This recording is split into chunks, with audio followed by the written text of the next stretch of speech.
Earl, how strange was tonight? If you got shot the lights out, 21-0 run, it goes to the wire. Well, wasn't really strange. I mean, I knew it would be a battle. You know, they're a very athletic team, you know, very long. You know, our players, we played them maybe 3 weeks ago, and we remember that battle. We remember the result of the game. And so we were ready for the game. We were excited. Thought we had 2 good days of preparation.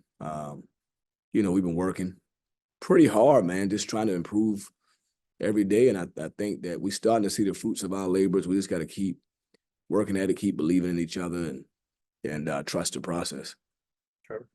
You speak to Clydell's shot selection overall, and just was working well for him tonight in terms of getting those looks and knocking them down. Yeah, you know, I mean, obviously he's been really good for us all year. You know, he had a couple tough games a few weeks ago. We brought him off the bench to settle him down. You know, and he settled down. You know, he's in the last 3 games, I think he averaged him right at 15 or 16. Tonight he was really good. But the shots found him. You know, we got him good quality rhythm shots. He didn't have to take tough shots. So I think that's the biggest difference. He's a great shooter, but he just got good rhythm open shots today. Right. Coach, you guys come out of the timeout with a 10-2 run and then end up going on a 21-0 run. What are some of the adjustments you guys made on offense? Say, hey, man, don't throw it to the other team. Don't throw it to the other team. Really, that's a major adjustment. You know, in that stretch, we didn't turn the ball over much. So they wasn't getting transition baskets. So our defense, we was able to stop them from getting easies. And because they wasn't getting easies, they had a harder time against our half-court defense. Our defense was always set in that run. So as well as we played offensively to get 21 points, they didn't score. So, I mean, obviously our defense was feeding our offense. We were in transition. You know, we found guys at the rim. We found layups. We found threes. And so I think our defense actually catapulted that run. Coach, QB came into the night when he 12 points for 1,000. He finished with 9, but I guess the important thing is he never forced it tonight. But did you kind of see the same thing? Yeah, I think him and Claudel, you know, both of those guys are our leading scorers. You know, Devin's kind of closing the gap. He's been pretty consistent too, but they've been our leading scorers. And we got some depth. And we've talked about just working for good shots, having offensive maturity, making sure that we don't allow our offense to hurt our defense. You know, and the way that happens is turnovers and really hard shots. And so it's something we've been working on. And then tonight we just did it by committee. We had a lot of guys score, you know, and I think that's a really good recipe for success. Coach, defensively, how much of that fed just different looks you were able to throw at Syracuse, the depth that you had and you know what you're saying about being able to get set? How many different looks were you able to actually throw at them and how that kind of? Yeah, I mean, we played man-to-man for the majority of the game, played a little zone press. Every now and again, we trapped, you know, picked out full court and tried to keep the ball out of number 3, Judah Mint's hand. We played a little bit of zone, 2-2-1 back to a 1-1-3, kind of the old amoeba. But, you know, we try to keep them off balance a little bit. And I thought our guys all were on one accord. We knew what we were trying to do. We were communicating, and we did a good job of executing that plan. Coach, kind of after your guys' big run spend 2 halves, Syracuse went on the offense around the rim. I think they 10 straight field goals. And then kind of later in the game, there was some they press you guys, turn you guys over both times. Looking back on that, you wish you utilized more of your time now? Yeah, you know, I think it's a gut thing, you know.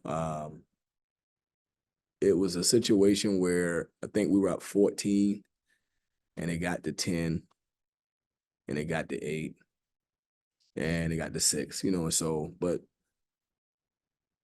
you know, I figured we had a timeout coming up. I figured we might need a timeouts late. And teams make runs, right? You know, Syracuse make runs. You know, they won a couple games, won 2 out of their last 3 games. They've been beating good teams, so I knew they were capable of making runs. So, you know, the timeout was coming, the media timeout was coming, and you know, you get one every 4 minutes. And I just figured, hey, look, we're gonna save these timeouts in case we need them late. I had experienced guys on the floor, and sometimes they got to figure it out. You know, sometimes you get a storm, you gotta kind of get through it and figure it out.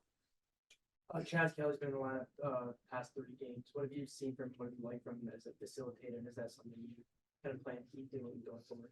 Yeah, I ain't 100% sure what we'll do in terms of our lineup. I think the lineup could change from time to time, but you know, Chaz has been good. You know, Chaz helps his team win in practice, and he's vocal, and he's a quarterback on the floor. So I feel like with him and Jay-Z, it gives Jay-Z an opportunity to be more aggressive and go score, and it gives Chaz an opportunity to lead, and it gave MJ a chance to settle down. So I think it's a move we made, you know, and it's been good for us. And, you know, we may change it at some point, but I think Chaz has just been a steady hand, you know, just kind of solid. And he give you another defender, a guy who can guard the point guard. He played AAU with Judah Mint, so I felt like he would be pretty confident in that matchup. And so we'll see what happens. We got a bye week, you know, we'll see what happens with the roster. When you mentioned a game of runs, your game, when you mentioned a game of runs, what do you do to kind of generate your momentum, stop your other team, stop your opponent's momentum, and, you know, just kind of keep the runs going for yourself while stopping there? I mean, usually if they're making a run, you know, you try to just come down and see if you can calm the team down and get them to hear you and that noise and try to execute something. Most times when they make a run, you probably haven't executed at the level you needed to for maybe 2 or 3 possessions, right? So you're chasing them on the other end. They running in transition. You got to chase them. So really, you just try to calm them down and get them to execute something. I thought we had a bucket for Prince of League Bay right there in the middle of a run. That was a big bucket for us that calmed the situation down, got us back to 6, I think. So just trying to get them to settle down and execute, you know, and breathe and be poised. And so I thought we did it enough tonight to get the win. So I was proud of those guys. But you guys don't have the game this weekend, so you have a entire week off. Is that more positive for you guys to be able to kind of regroup, or do you kind of like having a couple days to go right? I like to play. I like to play, you know, every other day, every 2 days I like to play because, you know, players like to play, right? But after 10 games in conference, it's time for a bye, right? You got 10 games. It's a perfect time. I'm glad it came in right in the middle. We at the 50-yard line right now. So now we can take a deep breath, assess what are we doing well, assess what we need to improve in, let the guys rest a little bit, and then practice and try to get 2-3% better. And we can maybe recruit some as well. You know, so having a bye week, this gives you a chance to do a lot of things, specifically continue to try to improve the team, but also give them some rest and just let them go be a student for a couple of days. So this is something I asked the guys as well. It's something that you just kind of touched upon, but 10 games into conference play, how do you assess where your team's at this point in the season? You know, the way I assess that is we a team that has improved a lot in the last 3 weeks. So that's the most important thing to me. Are we becoming what we're capable of being, you know, in the pursuit of reaching our full potential? We are expecting a breakthrough, you know. You know, what does that mean? I don't know, but we expecting it. And so we just got to keep working hard, got to keep showing up. But you always look back at a couple of games and say, I wish I could get that one back. So there's 2 games, you know, I always, you know, wish I could get back, but I can't get them back, you know. And if you got those 2 games back, you'd be like, oh, wow, unbelievable. But I think that, you know, we're moving in the right direction. And I think the guys are rowing together, you know, trying to do the same thing, having a singular focus. So, you know, I'm excited about where we are. Coach, last time against Syracuse, you guys scored 22 points the first half. So you scored 80. Did you kind of make a concerted effort to kind of match their pace, kind of like the chaos they create? You know, like that? No, I think we played at our pace tonight. We actually try to make them play our pace. You know, at their place, we wasn't playing at our pace.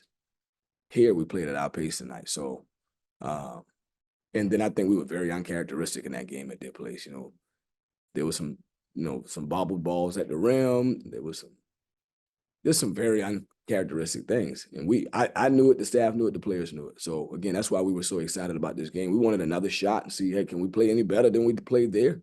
We did take the lead there in the second half, but we were ready for this game just to kind of see if have we improved? Are we better than we were 3 weeks ago? And so we feel like we are improving, And that's the thing that's exciting.